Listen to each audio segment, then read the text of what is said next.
بیان کیا جاتا ہے کہ بنی اسرائیل میں دو بھائی تھے جن میں ایک مسلمان تھا اور دوسرا کافر تھا۔ دونوں دریا کے شکاری تھے۔ کافر بت کو سجدہ کرتا تھا، مگر جب مچھلیوں کے لیے جال تیار کرتا تو اس میں ڈھیروں مچھلیاں آ جاتی کہ اس کو کھینچنا بھی اس کے لیے مشکل ہو جاتا۔ مگر مسلمان کے جال میں صرف ایک ہی مچھلی آتی تھی اور اسی پر صبر کے ساتھ خدا کا شکر ادا کرتا تھا۔ اتفاقاً ایک روز اس مسلمان کی بیوی اپنے مکان کی چھت پر گئی تو اس کی نظر کافر کی بیوی پر پڑی، جو زیور اور بہترین لباس سے آراستہ تھی۔ یہ دیکھ کر اس مسلمان کی بیوی کے دل میں وسوسہ پیدا ہوا کہ کاش میں بھی ایسی ہی ہوتی۔ تو کافر کی بیوی بولی، تو اپنے شوہر کو اس پر آمادہ کر لیں، وہ بھی میرے شوہر کے معبود یعنی بت کی عبادت کیا کرے تاکہ تو بھی میری طرح مالدار ہو جائے۔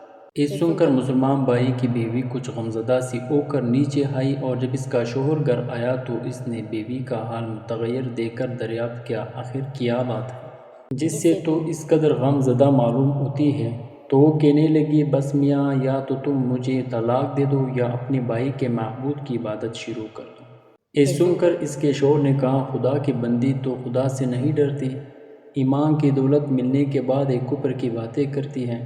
تو عورت بولی، بس مجھ سے اب زیادہ باتیں نہ بناؤ، میں بھی دوسری عورتوں کی طرح چل لباس اور یہ چیزیں اورات پہننا چاہتی ہوں۔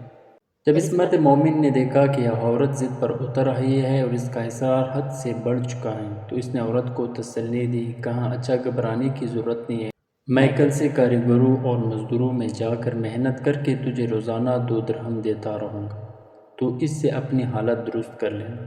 اس سن کر عورت کو کچھ تسکین حاصل ہوئی اور سویرے ہی وہ مومن مرد مزدوری کی تلاش میں نکلا، لیکن کسی نے اس سے حال تک نہ پوچھا۔ یہ دیکھ کر وہ دریا کے کنارے پہنچا اور شام تک اللہ کی عبادت میں مصروف رہ کر رات کو جب گھر آیا تو بیوی نے دریافت کیا، آج تم کہاں تھے؟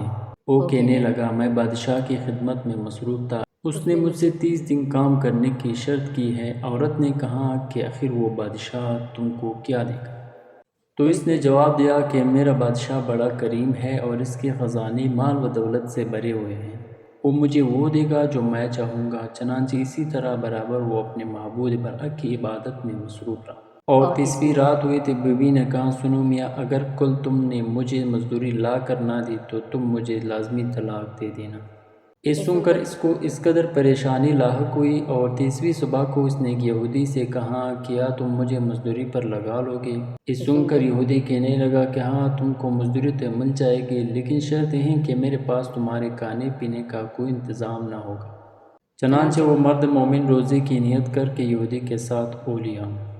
اللہ تعالیٰ کے حکم سے ایک فرشتہ 29 اشرفیہ ایک نورانی طباق میں لے کر اس کی بیوی کے پاس پہنچا اور کہنے لگا، میں بادشاہ کا قاصد ہوں، اس نے اشرفیہ لے کر مجھ کو تیرے پاس بھیجا ہے اور فرمایا ہے کہ تیرا شوہر ہمارے پاس کام میں تھا، ہم نے اس کو نہ چھوڑا یہاں تک کہ اسی نے ہم کو چھوڑ دیا اور یہودی کے پاس چلا گیا۔ اگر وہ ہمارا کام کرتا تو ہم اس کو اور زیادہ اجرت دیتے، بس یہ ایک اشرفی کی کمی اسی وجہ سے ہے۔ چنانچہ وہ عورت ان اشرفیوں میں سے ایک اشرفی لے کر بازار گئی۔ سنار نے اس کی 1000 قیمت عورت کے ہاتھ میں رکھ دی، اور جب شام کو مومن مرد گھر واپس لوٹا تو عورت نے اس سے دریافت کیا، آج تم کہاں تھے؟ اس نے جواب دیا کہ آج میں ایک یہودی کے کام پر گیا ہوا تھا۔ تو بیوی کہنے لگی کہ آخر بادشاہ کی خدمت ترک کر کے تم دوسرے کی خدمت کیوں کرتے ہو؟ پھر اس کو اشرفیوں کا واقعہ سنایا، جس کو سن کر وہ مرد مومن روتے روتے بے ہوش ہو گیا، اور جب اس کو ہوش آیا تو بیوی سے کہنے لگا، افسوس کہ میں بادشاہ دو جہاں کی خدمت کا حق اپنے اوپر لازم نہ کیا۔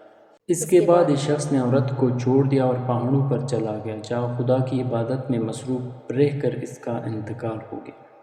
یہ ایک واقعہ ہے کہ اگر آپ کو پسند آئی ہے تو ویڈیو کو لائک کریں اور چینل کو مزید اس طرح کی ویڈیوز کے لیے سبسکرائب ضرور کیجیے۔